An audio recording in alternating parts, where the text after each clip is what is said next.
श्री गणेशाय नमः, श्री सरस्वतीभ्यो नमः, श्री गुरुभ्यो नमः, इष्टदेवताय नमः, कुलदेवताय नमः, स्थानदेवताय नमः, वास्तुदेवताय नमः, ग्रामदेवताय नमः, सर्वदेवदेवताभ्यो नमः, मातृपितृदेवताभ्यो नमः। ओम नमो नारायणाय, ओम नमो शिवाय, ओम अवधूत चिंतन, श्री गुरुदेव दत्त, श्री स्वामी समर्थ।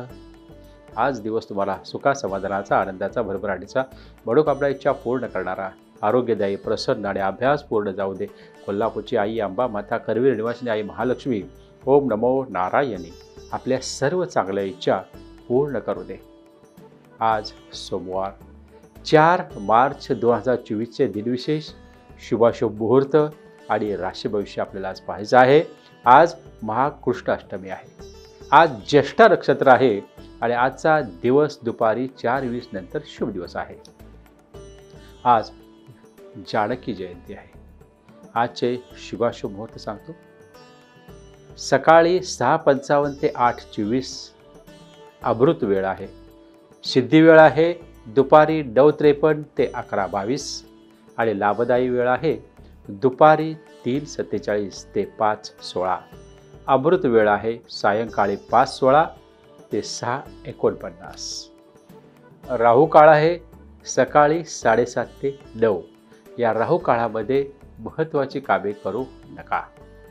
आज ज्यांचे वाढदिवस आहेत किंवा ज्यांच्या लग्नाचे वाढदिवस आहेत त्या सर्वांना खूप खूप वाढदिवसाच्या, आरोग्यमय, आनंदी जीवनाच्या हार्दिक हार्दिक शुभेच्छा। पहिली रास आहे मेष। कौटुंबिक सौख्य उत्तम लाभेल। आवडीचे गोड पदार्थ खायला मिळतील। काही गोष्टी लपवण्याकडे कल तुमचा राहील। क्षणिक सुखाचा आनंद घ्याल। जोडीदाराची उत्तम साथ लाभेल। मित्रमंडळीसोबत आज दिवस तुमचा मजेत जाईल। आरोग्य उत्तम राहण्यासाठी दिनचर्येत थोडासा योग व्यायाम करणे आवश्यक आहे बरं का। दुसरी रास आहे वृषभ। कार्यस्थळी तुमचा प्रभाव राहणार। आवडीच्या गोष्टी करण्यावर भर द्याल। आवाजात गोडवा ठेवाल। सर्वांशी मिळून मिसळून वागाल। पूर्वी शेअर बाजारात गुंतवणूक केली असेल तर आजपासून चांगला आर्थिक लाभ होऊ शकतो। तिसरी रास आहे मिथुन। आर्थिक नियोजन करून योग्य निर्णय घ्यावे लागतील। आज गुंतवणुकीसाठी तुमचा दिवस चांगला आहे।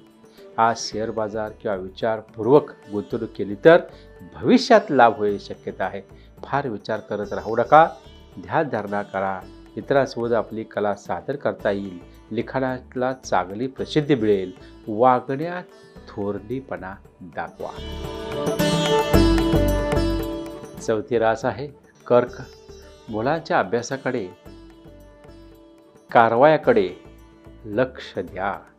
कौटुंबिक वातावरण आनंदाचे राहणार। जोडीदाराचे प्रभुत्व राहील। त्यांच्या कलाने घ्या। मतभेद टाळू शकाल। दूरच्या प्रवासाचा योग संभवतो। अतिविचार करू नका। कफविकाराचा त्रास जाणू शकतो। योग व्यायामाला सुरुवात करणे गरजेचे आहे।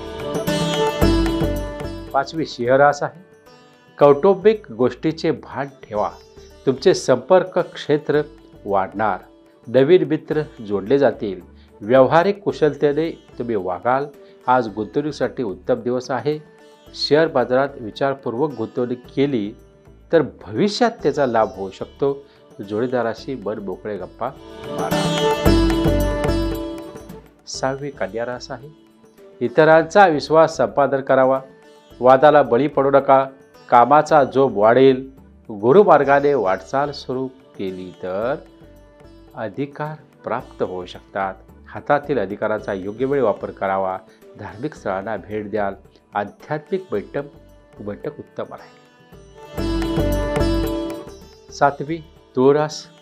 कामातील खाचाखोचा जाणून घ्याव्या। घाईघाईने निर्णय घेऊ नका। शेअरसारख्या कामातून धनलाभ संभवतो भविष्य काळात। सारासार विचार करण्यावर भर द्या। तोंडात साखर ठेवावी लागेल। आठवा राशी भविष्य आहे ते आहे वृश्चिक राशी। अविचाराला बळी पडू नका।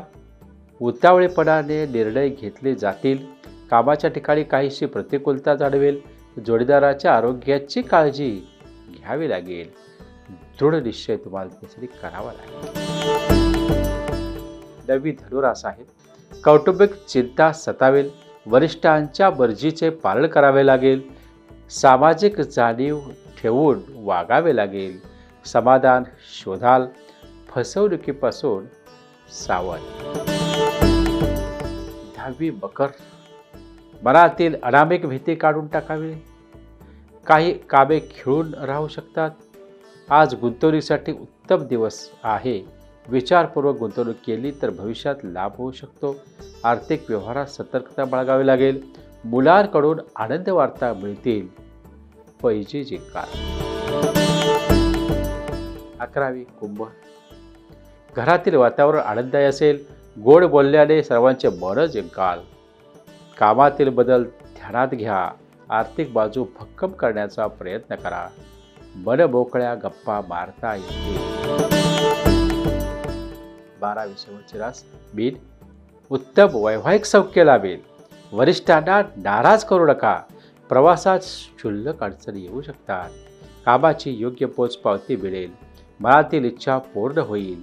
आजची आपली गुंतवणूक भविष्यात आकार घेऊ शकते, म्हणजे चांगली वाढू शकते. आपण शेअर बाजारात गुंतवणूक केली तर तुमचं नशीब भविष्यात फळफळू शकतं. Your problem our solutions. माझ्याकडे दर गुरुवारी निःशुल्क योगशोध हिलिंग दरबार भरतो.